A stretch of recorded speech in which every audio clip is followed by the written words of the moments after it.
So if you can have a guy that's in the audience that's yelling, I him, now me, I him, now me, and then that guy gets arrested for child charges, like he's like, what is going on here? That there was something else going on here. Epstein was not some sort of whiz kid hedge fund manager. Epstein was playing a part. Epstein was a LARPer. Epstein was cast for a specific role, and he played it really well. I don't believe this kid right now could possibly be the I don't necessarily think they know what's going on yet. There's a lot of weird going on with this. I know. None of these things make any sense to me. Like, you're telling me that this kid who's not military trained, this guy, first of all, how did he get to the roof? How come nobody was looking? How come nobody was like, there's a direct line of sight between where he's sitting and those roofs? You guys didn't check? You don't have a drone? Like, that's insane. So he's on the roof. He jumps from the roof. He jumps down 14 feet. Charlie Kirk's death was not random. It was seemingly set up, premeditated. At least according to Joe Rogan, it seems.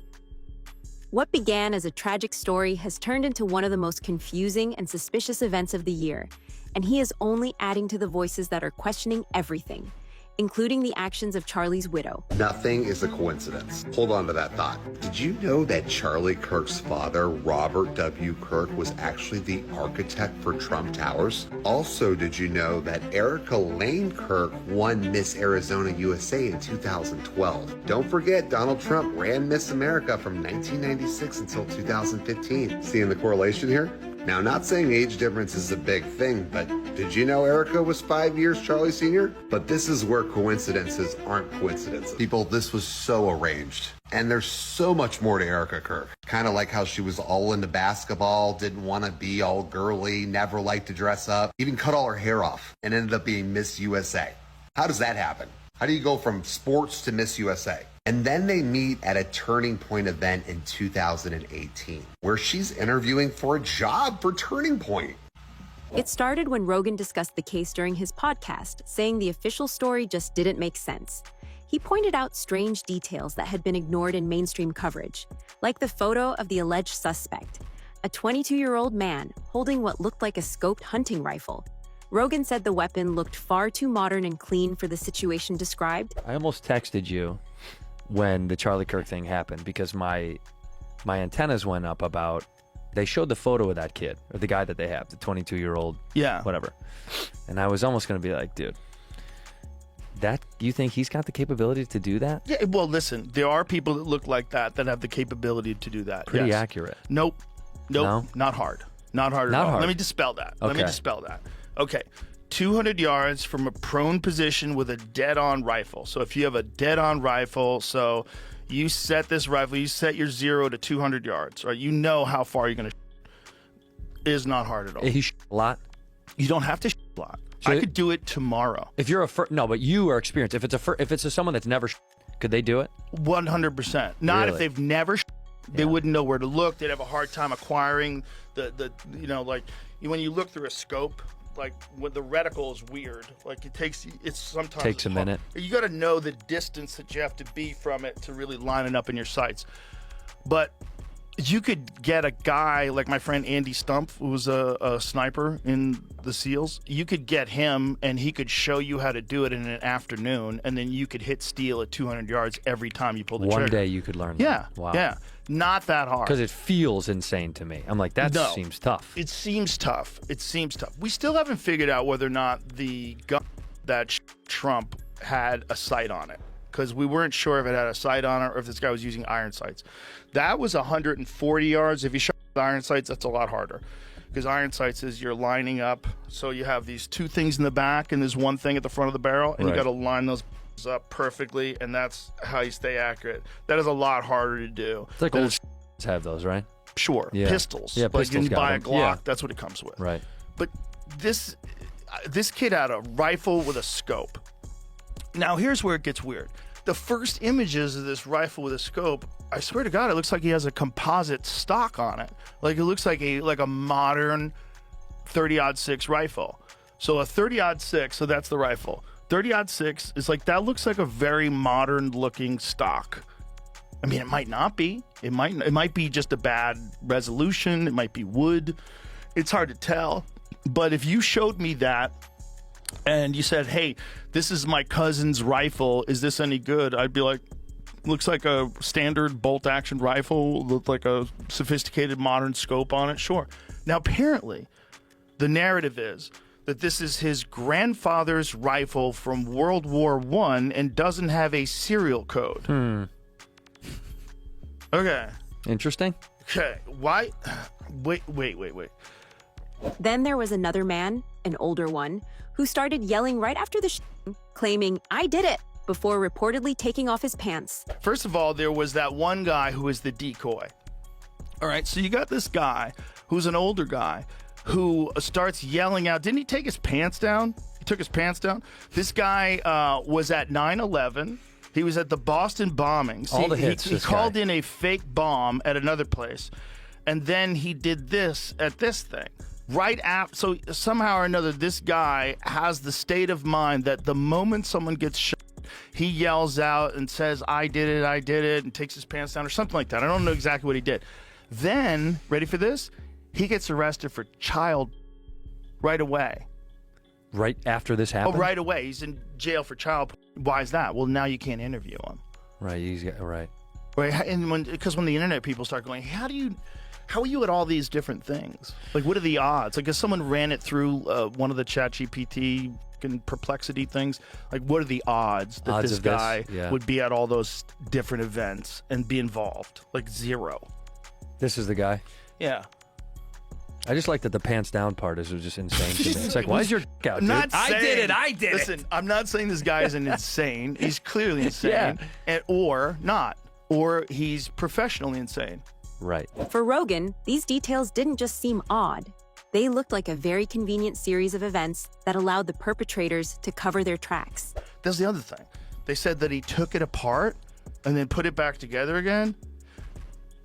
Shut the fuck up. Do you know how much time it would take to do that if you were highly skilled? To disassemble a gun. To disassemble a rifle so that you can get it in a backpack. And by the way, not going to fit. Not going to fit in a backpack. And then somehow or another reconnects it once he gets off the roof? What? What's that about? Is that what they pitched, huh? Yeah. And then he's supposed to get it in that stupid backpack. It's literally, it makes no sense. And the elevator music was a nice touch, by the way. Yeah. So this is just a narrative, right? Yeah. We watch a guy jump off the roof, and then we supposedly find this rifle. So if you can have a guy that's in the audience that's yelling, I him, now me, I him, now me, and then that guy gets arrested for child charges, like he's like, what is going on here? So and then weird. You find this rifle, and then you say, oh, he assembled it and he reassembled it. Like, okay. If I wish I was a cop, I'd sit in a room like, this story is horse. A short clip of Rogan's comments spread across social media instantly. Elon Musk, who was tagged in the clip, responded online with one of his trademark cryptic posts, "The truth doesn't hide forever." That single sentence blew up the internet. Within hours, people were replaying Rogan's segment frame by frame, trying to connect Musk's reaction to what Rogan might know. Like, the more they keep looking into it, the more they're like, this doesn't feel like a real... It feels super fabricated. But here's the thing. Just like I was talking about when people are arguing on social media, it's all part of the plan. If you want things to be... I wanted it so bad. If you want people to lose all faith that anyone is going to solve anything, you add a bunch of... If you're going to kill a guy, you add a bunch of other wacky that doesn't make any sense, and you spam it out there at the same time. You leave a gun that didn't do it out in the woods. You do a bunch of like that. You have an old man put his out and yell, I did it, I did it. Yeah, you get some kid who has a boyfriend who's a furry, and you talk to him on Discord. As the clip went viral, conspiracy theories exploded. Why were two of the biggest public figures, Rogan and Musk, suddenly talking about a case that seemed long closed? Was it a coincidence, or were they sending a message? Then Musk made things even stranger. He liked several posts from commentator Candace Owens, who had previously accused the media of covering up details about Charlie Kirk's death. Suddenly, hashtags about Charlie's widow started trending, and online forums filled up with speculation. The internet decided Musk and Rogan must know something the rest of the world didn't. Even traditional media outlets began mentioning the story, pretending not to give it attention while clearly feeding the fire. Once Rogan's full podcast episode was released, the picture became clearer and darker. Rogan wasn't just questioning small inconsistencies, he openly said that too much doesn't add up. He listed several red flags: the weapon, the odd timeline, the suspect's behavior, and the lack of clear information from investigators. He even joked that if this story were a movie, no one would believe it. Sickening is definitely the right adjective, I think, to describe how a lot of us are feeling. And all I know how to do is to gather information, to research, and to investigate. And nothing is making sense. Now, it could not be making sense because we've not arrived at the conclusion. The FBI, I will say, has recently come out and said they're looking for another person. Good, because what we have so far obviously cannot be it. I feel, I was insisting that everybody read that book, Chaos, about the Charles Manson murders. And what we learn from that book is that if the government does want to hide something, what they do is they give you so much information that you can't you don't even know what's real. So many different possible ways that things could have gone down, so many different manners, so many people speaking, so many publications publishing. And it's just meant to be chaotic, to drive you crazy and to just go, okay, I'm just going to accept whenever the authority says something and not prod any further. We can't allow that to happen here. I won't allow that to happen here because this something terrible has traumatized the world, okay? And I feel as though when it comes to this, the media, the government, the talking heads, everyone is confusing us about what actually took place with Charlie Kirk, this event, how it got set up. I even would like to know who picked the venue, okay? Then Owens went live again. During her stream, she claimed that Charlie had begun to talk about things that made the U.S. government and its allies very uncomfortable, and that his questions and demands posed a threat to them. You can examine Charlie in his own words. He was starting to talk about topics that you're not really allowed to talk about when you take money and big checks are being written. And that pressure was increasing every single day. In fact, he was telling the truth even about Jeffrey Epstein. Take a listen. Epstein, with his little friend Ghislaine and Ghislaine's father, Robert Maxwell, who was obviously a spy of the Israeli intelligence agencies, that there was something else going on here. Epstein was not some sort of whiz kid hedge fund manager. Epstein was playing a part. Epstein was a LARPer. Epstein was cast for a specific role, and he played it really well. The sweatpants and the Harvard jacket, the kind of disheveled hair, looking as if he was so smart and above the clouds that he was doing advanced mathematic equations on the back of napkins. But if you actually go into some of the videos of people that met with Epstein at the time, they said he was awfully unimpressive when it came to finance and markets and economics. And it's nothing new that if you're in the intel agencies, you want to try and get as much blackmail on powerful people as possible. Easy, not hard. And this is no longer just speculation. First of all, the evidence that shows that Epstein was a creation of either Mossad, Israeli intelligence, American intelligence, Saudi intelligence, or maybe he was just maybe he was just a guy that countries would go to and park a couple $100 million and say, hey, can you get one of the members of the royal family with a 13-year-old so we can get them to do what we want to do? Members of Congress are actively being blackmailed. The Epstein playbook is being used on a daily basis. Owens said the note hinted that someone close to him wasn't being honest. And she even showed the world screenshots of him talking about how he had Jewish donors pulling out of funding him just days before his life was taken. So Charlie writes in this group chat, just lost another huge Jewish donor, $2 million a year because we won't cancel Tucker. I'm thinking of inviting Candace. Somebody writes, oh. Charlie writes, Jewish donors play into all of the stereotypes. I cannot and will not be bullied like this, leaving me no choice but to leave the pro-Israel cause. And somebody writes, a donor writes, please do not invite Candace. That might feel good short term, but it's not good long term. In my opinion, like all groups, you're going to get a wide variety of opinions. That nasty free will thing that God bestowed on us makes life frustrating at times after the dust settles a bit, maybe. So again, this is 48 hours before Charlie Kirk was assassinated. He was very clear and he was very explicit, and he did not back down, not in that Hamptons meeting, which they're all lying about, nor in this text thread. I'm not going to reveal the names of the other 7. Actually, you know what? I disagree with myself. Rogan's fans noticed something else, that some of Owens's claims seemed to match up with Rogan's earlier comments. Both mentioned trust, both brought up inconsistencies, and both implied something about the widow didn't seem right. In fact, these recent questions by those two, and Erica's connection to Donald Trump, has actually brought a very interesting clip into the limelight where the president seems to be making fun of Charlie, talking about how the latter was unable to dodge a bullet like he did. They seem to become very violent on the left.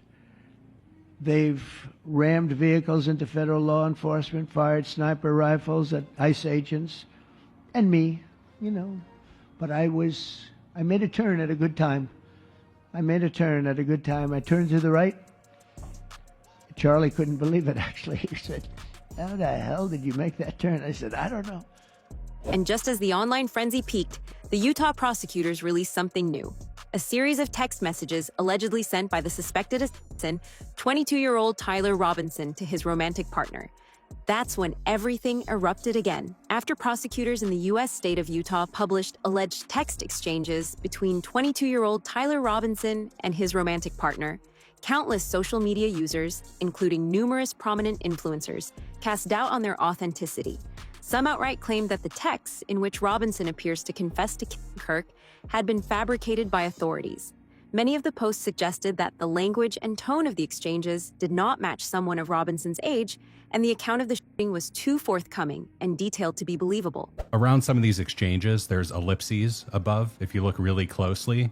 Yeah. And it looks like they're cherry picking certain exchanges. So that my dad is super MAGA just comes out of nowhere because they picked it from a totally different part of the conversation. Yeah, these messages are clearly doctored, is what I would say. They're doctored. Now, they could decide why they're doing that. Tyler's being forthcoming. We're protecting him in some capacity. I find that to be unacceptable. Okay? Unacceptable. I want every single text message. I want timestamps. It is conspicuous that you are not telling us when this was sent, because it sounds like it's when the campus is on lockdown and he's got to go back and he's got to clean up. And then all of a sudden we're in the next day when his dad is getting clued in after the picture's been released. They're not telling us that, okay? And you have a right to be a little bit uncomfortable about that, because I'm a bit uncomfortable about that. We need full answers. Further to that point, I have found this strange from the beginning, that for whatever reason, we're not hearing too much about this Lance guy, other than like he's been extremely cooperative. He's handed over his messages. I'm not implying that Lance was involved. I am implying that it's weird that we're not hearing more about him. Steve Bannon, U.S. President Donald Trump's former advisor, said on his podcast that he was not buying the texts, describing them as too stilted, too much like a script. You mentioned Charlie. Candace Owens says that the FBI is trying to sell a narrative. What do you think of these allegations? I don't believe anything about the official narrative they're putting out there. I don't believe this kid right now could possibly be the about all the evidence I've seen, of at least all the videos I've watched, everything I've seen, that text messages, the guy's writing a Shakespeare sonnet. Are you kidding me? And what's more is that among the apparently suspicious acts committed on the day were the removal of SD memory cards from the cameras set up by Kirk's crew, and a man who could be seen to touch his hat seconds before the fatal shot was fired. Do you know how many mass have been in America over the last 10 years? Counting or not counting gang violence? Grant, do you know how many mass there have been in America? Kirk's longtime friend and producer Andrew Colvett revealed on last week's edition of The Charlie Kirk Show the reason the memory cards were taken from the cameras. Why? What was it that Charlie said that they had to stop from getting out in the public?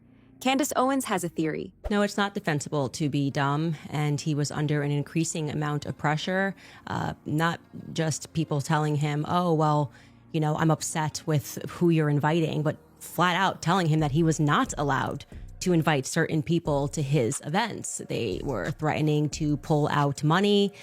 Charlie was getting a lot of really nasty text messages, and many of them pertaining to Tucker Carlson and Candace Owens. But Tucker Carlson was really the focus when it came to America Fest. How could Charlie allow these debates about Israel to take place? How could he allow Dave Smith, who, by the way, is Jewish, how could Charlie allow this other position to meet the stage? Because obviously when people start to hear the debates, what Dave Smith is saying sounds so rational, but it was up to Charlie to not allow those things to happen. I would like to contextualize Bibi. Again, these are things Bibi brought up publicly, which he didn't have to. He didn't have to bring up the letter. He didn't have to bring up the phone call, but he chose to do this less than 24 hours after Charlie Kirk was shot. Personally, Bibi, I would have appreciated if you guys used all of your spyware, you'd spying on us for years, to maybe track down the killer. But I guess this is where you thought it was best to do a little propaganda for Israel would be better than us helping us track down the killer. But anyway, so Bibi Netanyahu and that phone call, what took place was a couple of weeks ago before Charlie lost his life. Charlie was in the Hamptons, and he had more than one event, but he had essentially what was staged, an intervention was staged by Bill Ackman, because Charlie's rational thoughts about Israel were a no-no. This is not the route that you should be going on. And Charlie was surrounded by his friends, his quote-unquote friends. Bill Ackman was very upset, and threats were made. That is what I am told, and I will tell you that I am very happy for Bill Ackman to dispute this narrative. In fact, he was asked to dispute this narrative. Max Blumenthal went out to him today, and Bill Ackman came back and said, I have receipts I can show you, and he did not provide the receipts. This is not how it went down. I know it went down this way. I'm waiting for one of them to go on record and to say that it didn't go down this way. It was at this time that Bibi Netanyahu was called and Charlie was invited to Israel. This was an under duress situation, I would say, because I've been in these situations before. When I started asking very sensible questions about Israel, as someone who had dedicated her political life to supporting Israel, many times alongside Charlie Kirk, I was met with the very same pressure. And just like Charlie was being invited to Israel, I was invited somewhere else. And when this arrived to me, it felt like a threat. She went on to talk about how Charlie was offered a lot of money to launder Israel's state narrative and how it was used against him. And I know that Charlie was offered a ton of money in this moment. A ton of money. Bibi would fund it, spend tons of money. And Turning Point, I guess, if it needed to go to a higher level, would have gone to an even higher level than it already was at. And I know for a fact that Charlie denied that funding. That Charlie denied, and what Bibi didn't include there, he declined to go to Israel for, I would describe this as like, re-education camp. We've seen it. You made an uh-oh, but we can help you. We just need you to come out to Auschwitz and take a picture. Yeah. We just need you to come to the Holocaust Museum and take a photo. We just need you to go to Israel and we can make this better. Charlie said no to Bibi. Okay. Bill Ackman, if you would like to dispute that, I would love to hear what you say happened, because our sources and what we have, it's solid. Okay, there were conversations that took place, messages that were sent at that time, and they are solid. So I decided, another person that was there, and I am not surprised this person was there. If you've been listening to my show, Seth Dillon, I was going to go out to Seth Dillon, and I decided to message him last night about this Hamptons meeting. And Seth Dillon, who is normally very quick with a response, has not yet been able to respond. I'll show you this text message chain. And I want to be clear, I am not someone who normally publicizes text messages. But my friend was shot in the neck. And I'm just not really in the state right now to be polite when it comes to the answers that I am demanding, okay? This is me out to Seth Dillon last night. I sent him Bill Ackman's tweet because, he tweeted, "I feel incredibly privileged to have spent a day and shared a meal with Charlie Kirk this summer. He was a giant of a man." I said, "Any comment on this one, Seth?" He didn't answer last night. This morning I said, "Need a comment ASAP, please." He didn't answer. Then I followed that up and I said, "Trying again here, you were present when Ackman lost his mind on Charlie and when Bibi invited him to Israel and Charlie refused." Text messages immediately following this meeting are circulating. I find Ackman's statement, as though the meeting was somehow cordial, to be incredibly disturbing. Are you at all disturbed by that tweet? Do you feel, as I do, that this tweet significantly betrays the defined purpose and mood of his, and I presume your, final meeting with Charlie Kirk? ? He was unable to speak to me, but he did place some frantic calls to Turning Point USA. Yeah. When you put all the puzzle pieces together, it increasingly starts to look like there is more to Charlie's death than the media is telling us. And the general public seems to be of the opinion that his wife certainly was involved to some degree. One person said on Reddit, the video she had taken of herself close up and touching Charlie's hands, saying over and over that she loved him, was sketchy. Then she posted it to her Instagram. We all grieve in our own way, but that didn't seem like grieving. Neither did her speech. When she put her hand on his office chair, the entire thing felt fake. Learning her background clinched it. Bravo has a very distinct personality type that gets on those reality TV shows. I'm allowed my opinion. Another added, "These people are all grifting ghouls. No normal person erects a circus complete with a pyrotechnics show for a memorial a week after their husbands gets murdered." This person, however, speculated that she may just be a pawn in a wider game playing out after Charlie's demise. I think that is all orchestrated by Turning Point America. She is probably mostly in shock and just going along with what she is told to do. What do you think the real story is? Let us know in the comments below.